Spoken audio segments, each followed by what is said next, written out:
James, welcome to my little platform here. Thanks for being here. Oh, David, thank you so much for having me. I'm going to dive right into it because this isn't about me. This is about an emergency. I'm normally very calm, cool, and collected, but this is a 5-alarm fire. We need all hands on deck. I'm not kidding. This is very serious. A month or so ago, I did not hack, I just uncovered information that was nicely hidden. And I'm going to dive right into the information. The United States mission to Geneva submitted amendments to the WHO, World Health Organization, that would change international health regulations, which is something that until that time, I'd never heard of it. You'd never heard of it. Lawyers I've spoken to said, what are the international health regulations? Well, that's what governs the activity of the WHO.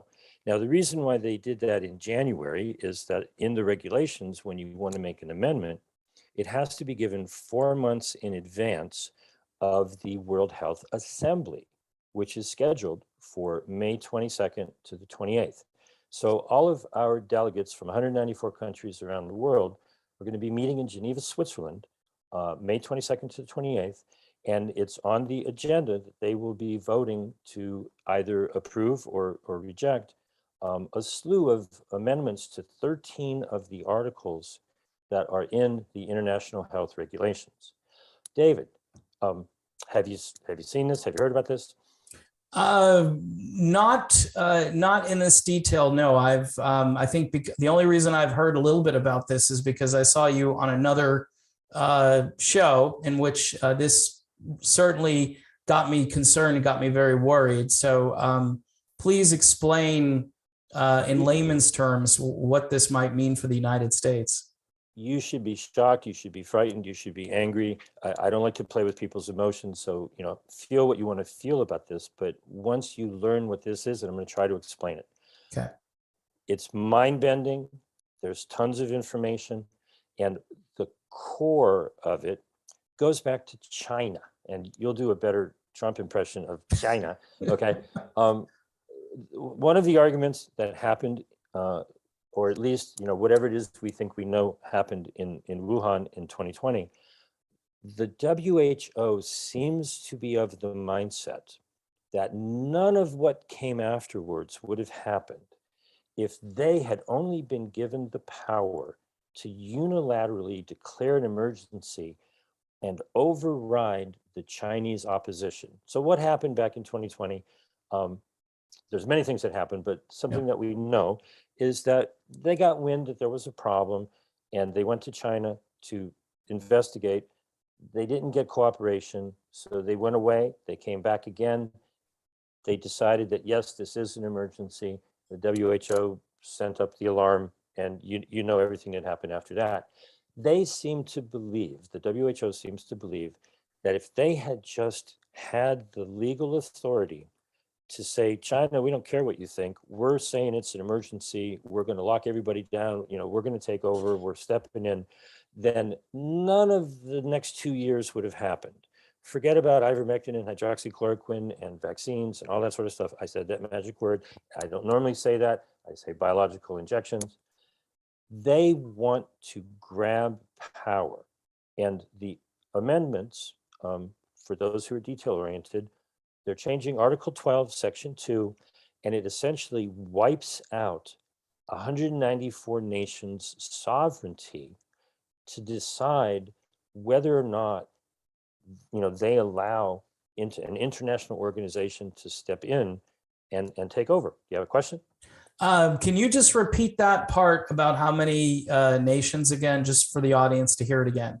The World Health Organization has 194 members, a couple of observers and so forth, and Taiwan is its own little thing, but it's basically the entire world. So if you're looking for one world government, then vote for these amendments because you'll have it in November, because the way this is structured, they're going to vote in May, and there's part of the deal, that the amendments that they're doing is then there will be 6 months before nations have time to comply and change their own, their own national laws to comply with this.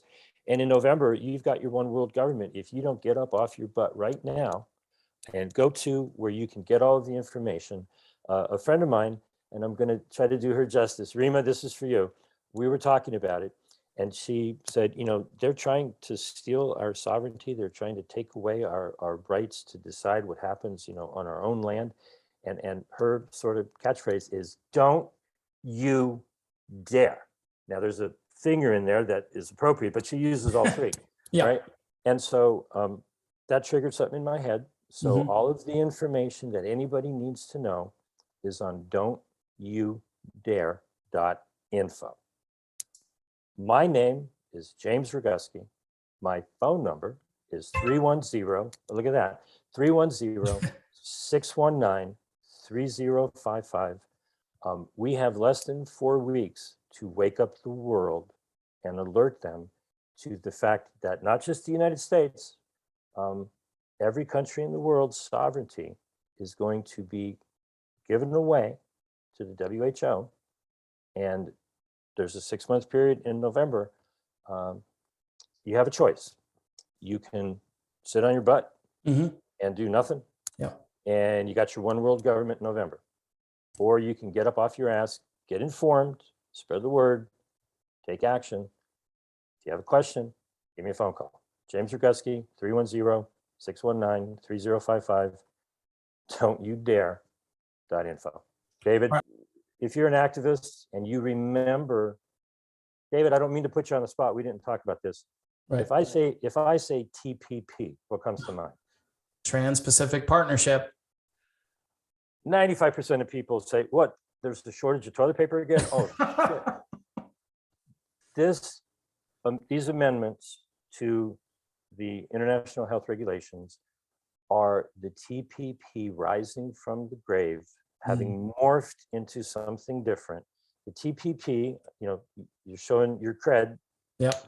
Took you no time whatsoever. Yeah. Essentially, they wanted to steal our sovereignty and give it over to corporations. If you had a problem, you couldn't go to court. You had to go to their, you know, corporate pseudo fake court. Yeah. This is worse because this does not have to be approved by 2/3 of the United States Senate, because this isn't a treaty that has to be approved.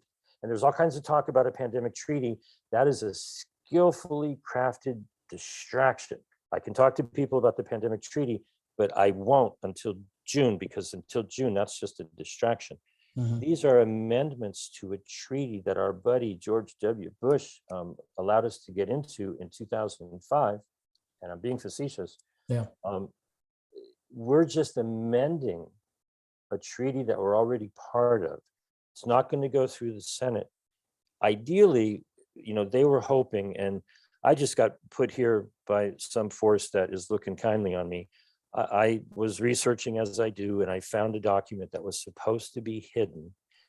Their goal was that in January, when they submitted it, it would go into the gears and the, you know, workings of the WHO and pop up in the middle of the assembly, get voted upon, get approved, go back down underground. Then it would all get turned into an acting regulation in all 194 countries around the world. And then it would pop back up and it'd be one world government. Nobody saw it coming. I'm here to say I am shining some light on something that was hidden in darkness. And I'm just asking everybody to help spread the word. All right, James, we'll leave it there. Thank you so much for this. This is very important information. This video is going to go up on several different platforms, Odyssey, YouTube, and Rockfin. And again, I want to thank James for being here. And let's get serious about this. This is, hate to say it, but this is sovereignty, life or death here for the United States. And for that matter, for all the other countries around the world. All right, James. Global. Until next time, buddy, thanks again, and spread the video far and wide, and we'll talk to everybody soon.